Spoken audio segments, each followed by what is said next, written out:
Bonsoir, bienvenue dans Et alors, l'émission de l'actualité culturelle des 15 derniers jours. Je ne sais pas si c'est bien français ce que je viens de dire, mais c'est pas grave.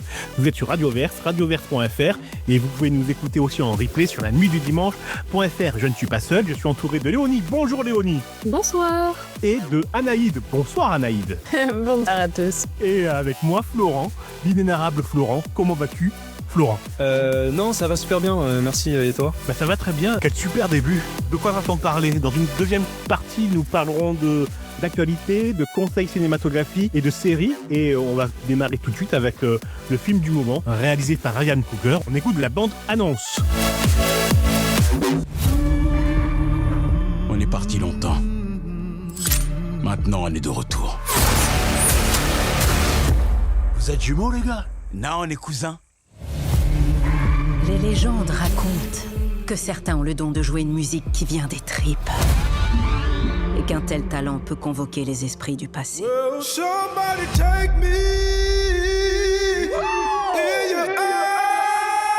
Mais ce talent peut aussi déchirer le voile qui sépare la vie de la mort.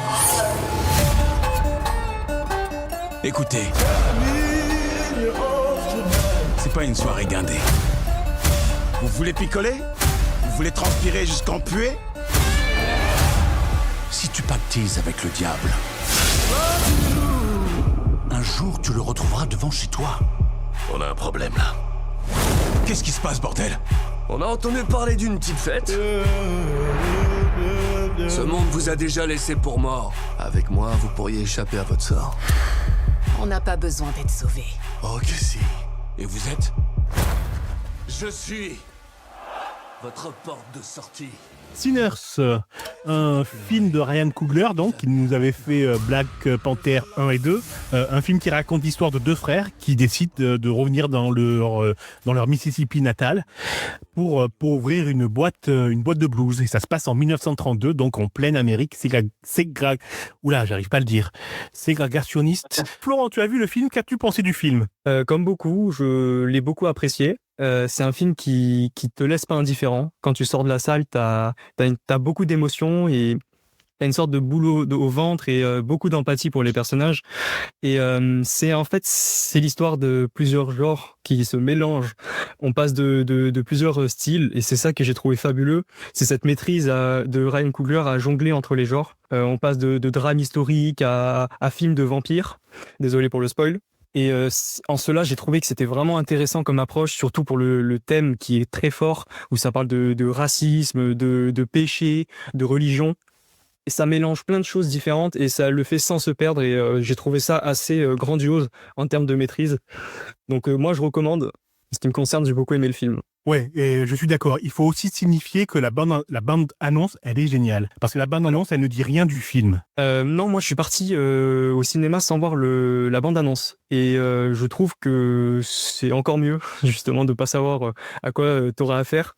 Surtout ce genre de film qui te prend un peu par surprise. Et non, moi je l'ai vu sans connaître la bande-annonce. Alors sur ça, je te rejoins. Hein. Les bandes annonces, elles dévoilent beaucoup trop du film. Hein. On avait parlé dans cette émission même de la bande annonce de Captain America 4, qui te spoilait le film du début à la fin.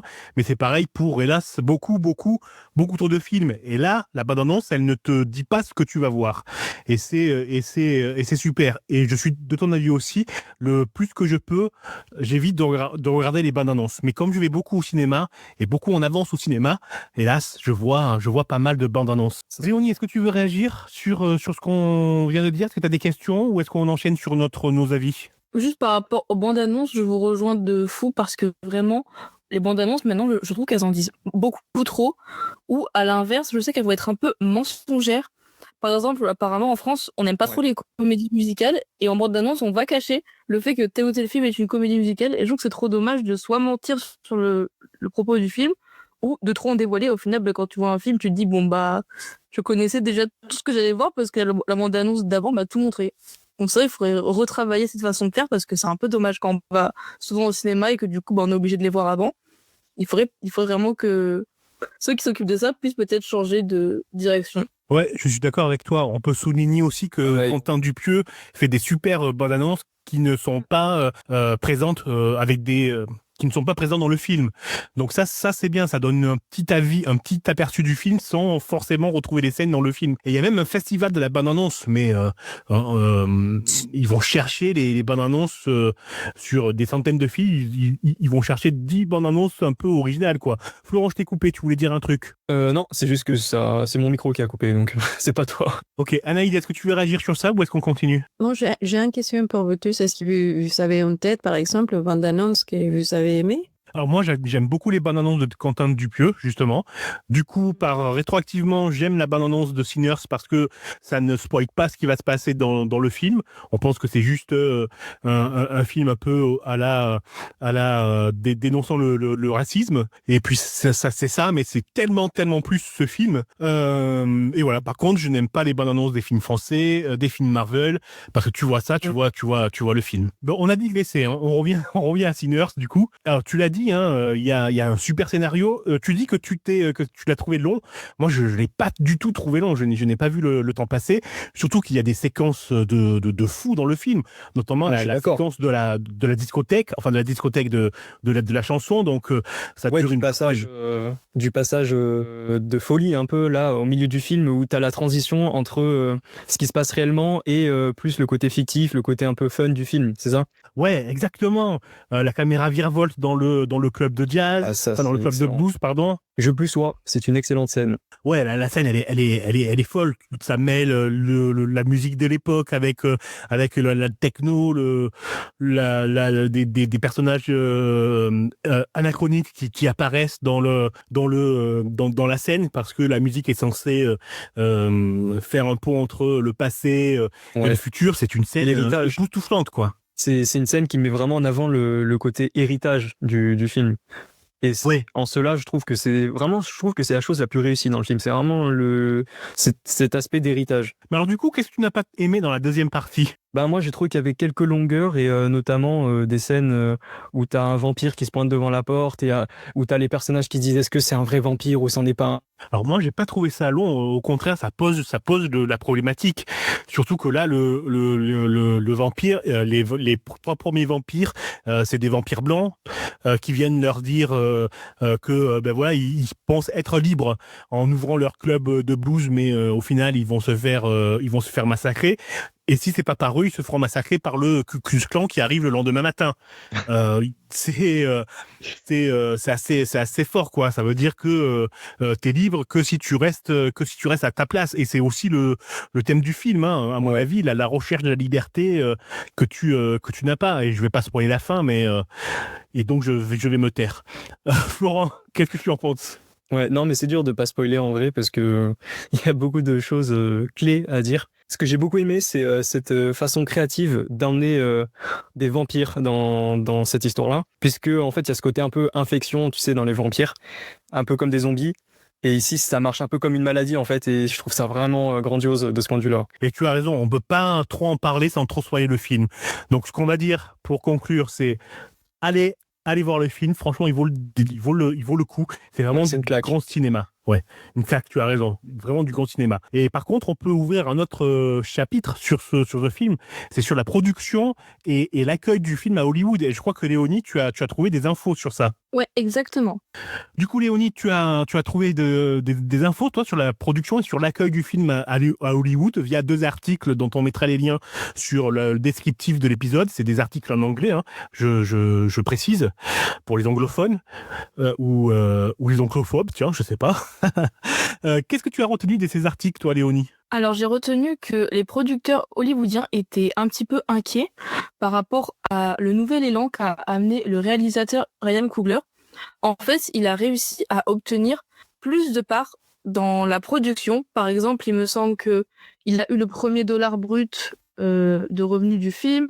Il a le final cut sur son film. En Amérique, qui est plutôt réservé aux producteurs et c'est assez rare qu'on l'autorise à un réalisateur. Et donc, tous ces petits changements sont très nouveaux pour les studios hollywoodiens et donc font un peu peur aux producteurs. Et il a voulu faire ça parce que, comme c'est un film qui lui tient très à cœur, qui parle de la vie de sa famille, qui vivait notamment dans le Mississippi, il a voulu montrer que la propriété culturelle de son film était vraiment une chose qui comptait pour lui et qu'il aimerait sûrement faire passer un message que ces droits-là devraient beaucoup plus revenir aux réalisateurs plutôt qu'aux producteurs. Après, apparemment, cet élan est assez rare dans le milieu et ne risque pas de casser le système hollywoodien du jour au lendemain, mais ces petits appels à changer les choses ou les récentes grèves qu'on a vues à Hollywood peuvent entraîner progressivement Hollywood à faire des changements de fonctionnement et peut-être donc les réalisateurs avoir un peu plus de pouvoir qu'ils méritent sur leurs films. Ouais, surtout parce que il a aussi obtenu, en plus de tout ça, il a obtenu que son film lui appartienne dans 25 ans et n'appartienne plus au studio. Et ça fait peur aux studios parce que les studios aujourd'hui, 50 ans après la sortie du film, ils continuent à toucher des royalties, à toucher de l'argent sur un travail original. Hein. Je rappelle que Sinners, c'est une écriture originale. C'est pas un film de super-héros, c'est pas un film adapté d'un livre, d'un roman ou d'une bande dessinée. C'est une vraie histoire originale. Ce qui fait peur, c'est que ça veut dire que un réalisateur, un auteur qui écrit son film de A à Z, qui se met dedans, qui met ses veines dedans, eh ben son film ne lui appartient pas. Il est payé pour le faire et après c'est bye bye, tout l'argent va au studio. C'est quand même ahurissant que là, parce qu'il arrive à voir ça, que Hollywood se dise, mon Dieu, dans 25 ans, on n'aura plus l'argent de Sinners. Qu'est-ce qu'on va faire pour survivre? Je trouve ça aberrant. Florent, est-ce que tu veux réagir sur ça? Je trouve que c'est quelque chose qu'il faut vraiment souligner et mettre en avant. Et le fait que des réalisateurs comme Ryan Coogler prennent la parole sur ce genre de choses et s'investissent même, c'est quelque chose de vraiment très important et qu'il faut continuer à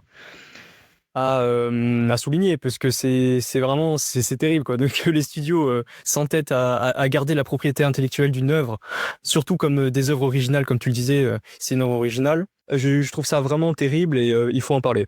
Super, merci Léonie pour ces infos. Et tu l'as dit en plus tout à l'heure, je rebondis encore sur ça, je suis désolé, mais tu as dit que Hollywood a peur parce que Ryan Coogler a eu le director cut sur sa propre histoire. C'est la folie d'entendre ça, quoi. C'est la folie, quoi. Mais bon, bref. Ok, on passe à la partie chronique et on passe à une nouvelle chronique. C'est Léonie qui est aux manettes et elle va nous parler d'actualité. Je finis ma phrase. Léonie, la parole est à toi. Alors maintenant, je vais vous parler des prochains films qui sortent sur les 15 prochains jours. Donc, ce qui est sorti il y a quelques jours, le 30 avril. Donc, nous avons Thunderbolt, qui est le dernier film Marvel. On espère que ça va un peu sauver la franchise parce que les derniers films sont de plus en plus décevants. La chose qui peut un peu les sauver, c'est que ce n'est pas une suite, c'est un film qui reprend d'anciens personnages, mais un peu plus inédit. Donc, on verra où cela les mène. Ah oui, je plus sois Léonie. Hein. Pour moi, c'est vraiment le film de la dernière chance pour moi. C'est où il est bon et je continue à regarder les prochains. Ou moi, je dis bye bye Marvel, je vais voir ailleurs si j'y suis, quoi. Florence, sans nous spoiler, il me semble que tu as vu le film. Est-ce que tu penses que j'ai continué à regarder Marvel ou pas? Non, moi je vais pas trop en parler parce que voilà, sinon je vais spoiler, ou on va peut-être même d'ailleurs en parler plus en détail dans une prochaine émission, je sais pas. Dans 15 jours, on fera un spécial, oui, tout à fait. Ok. Je peux juste dire qu'en effet, ça peut sauver Marvel. C'est tout ce que je peux dire. Ok, on prend ça. Léonie, on te redonne la parole. Et alors, sinon, le 30 avril, vous avez aussi Tu ne mentiras point de Tim Mellante. Oh, que je ne sais pas du tout ce qu'est ce film. Je ne connais pas du tout. Ouais. Je ne connais pas, mais ça a l'air d'être intéressant. Par contre, je suis moins intéressée pour celui de Marvel parce que je crois qu'ils ont déjà fait beaucoup d'essais et la moment qui devait laisser mourir la saga, c'est fini, ouais. Et ouais. Ouais, je suis d'accord avec toi et je vais encore faire un petit teaser, mais à la mi-mai va sortir une émission sur un livre qui s'appelle Foreverism sur Radioverse et en replay sur lanuitdudimanche.fr, et ça parle justement de ça, de ces sagas qui ne meurent jamais au cinéma pour faire de nous des moutons. Ne ratez pas l'émission, on en reparlera très bientôt. Léonie, on te redonne encore une fois la parole. Alors maintenant, on va passer aux sorties du 7 mai, donc dans à peu près une semaine. Donc nous avons Partir un jour, qui est un film de Amélie Bonin et qui sera porté par Juliette Armanet et Bastien Bouillon, que vous avez notamment pu voir dans Le Comte de Monte Cristo, dans le rôle du cousin, ou dans La Nuit du 12, où il a gagné son premier César il y a quelques années. Ouais, dans un super rôle, c'est un super comédien, beau gosse en plus. Fin de la parenthèse. Merci Chris.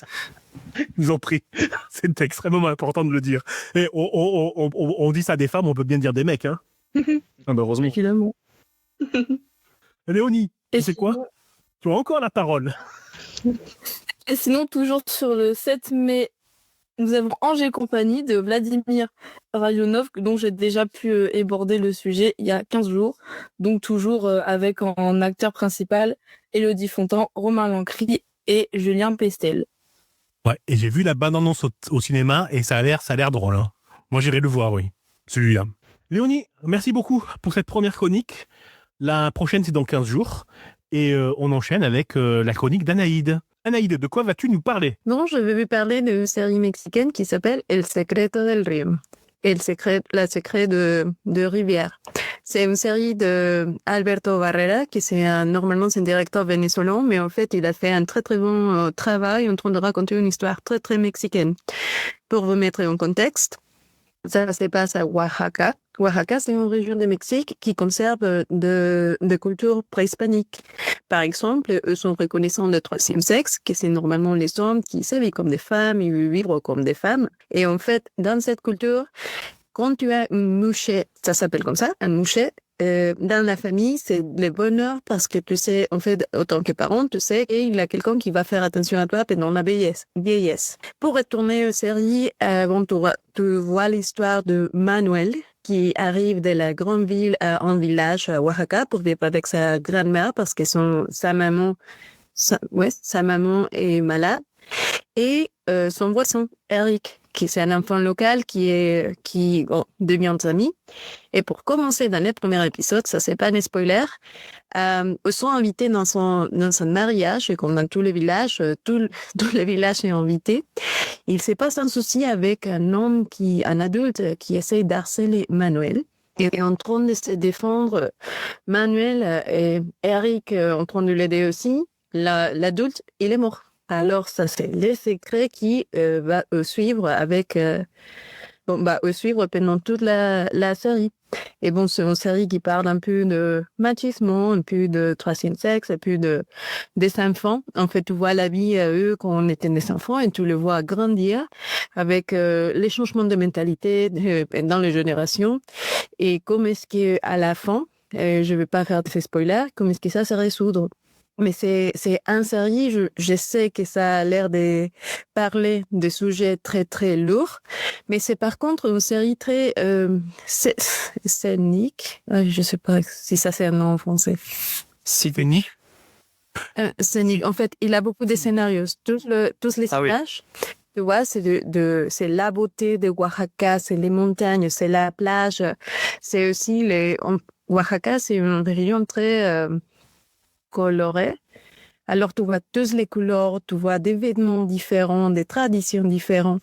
Alors, c'est ça qui t'amène quand même un peu à voyager pendant que tu regardes la série. Et bon, c'est une série que j'aime beaucoup et je fais la recommandation. Et n'importe dans quel langage, c'est bon à le voir. Et j'espère que ça vous donne l'envie de regarder la série. Et c'est sur Netflix, hein, c'est bien ça? C'est sur Netflix. Ouais. Une saison Netflix. De combien d'épisodes? 8 épisodes. Ok, classique. 8 épisodes. Ouais. Ok, super. Ça donne quand même envie d'aller voir la série. Hein. C'est un peu contemplatif, c'est un peu drôle, ou ça reste très sérieux? Non, ça reste pas sérieux. Ça, en fait, c'est quand même, tu vois, la prémisse, c'est un peu dramatique. Il a quelqu'un qui est mort, il a une investigation, c'est 2 enfants, parce que sont vraiment des enfants, je crois que c'est 7 et 9 ans, ou 9 ans. Ok. Léonie, ça t'a convaincu? C'est pas forcément le genre de série que je peux regarder, mais ça a quand même l'air intéressant, donc pourquoi pas commencer les premiers épisodes et voir où ça me mène. Florent, est-ce que tu veux rebondir ou pas?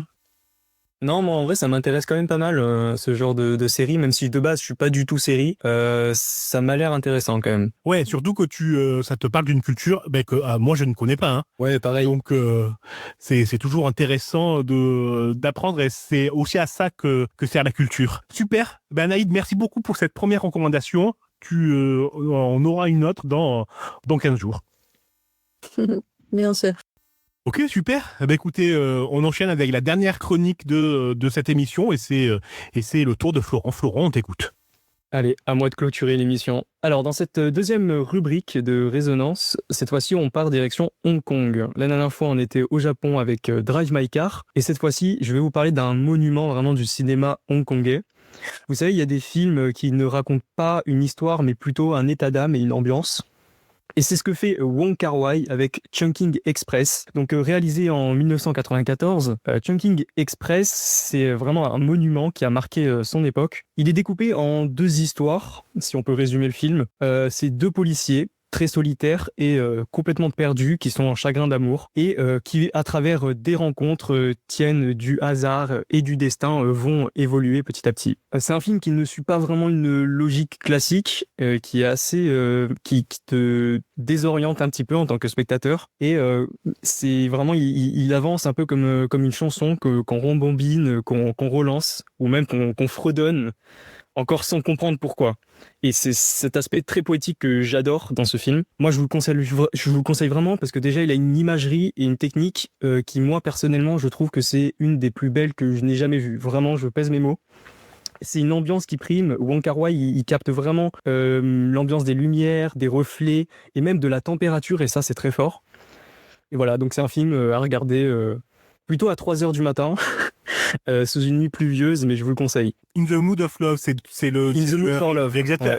C'est ça, il a fait In the Mood for Love et Les Anges Déchus aussi, qui est pas mal connu. Oui, d'accord, alors je te plus sois, je ne connais pas ce film-là, mais effectivement, In the Mood for Love, c'est un film de 3h du matin pour une nuit pluvieuse, et il est très fort pour les ambiances et pour les lumières et les reflets, effectivement, oui. Ouais, c'est en partie pour ça qu'il excelle. Parfait, ben, merci pour la recommandation. Florent, la même chose, on se retrouve dans 15 jours pour une autre recommandation pour ta chronique Résonance. Tout à fait. Ben voilà qui clôture cette émission. Léonie, merci beaucoup de ta participation et de ta présence. Je te souhaite une excellente semaine, on se retrouve dans 15 jours. Merci beaucoup, merci à vous toutes, bonne soirée. Merci beaucoup Anaïde. Merci à tous. Et merci Florent. Enfin, merci à toi. Merci à vous. Oui, s'il te plaît. Vous vois moi. Très bien, je vous souhaite une bonne soirée et on se retrouve dans 15 jours. Bonsoir tout le monde. Ciao. Bonsoir.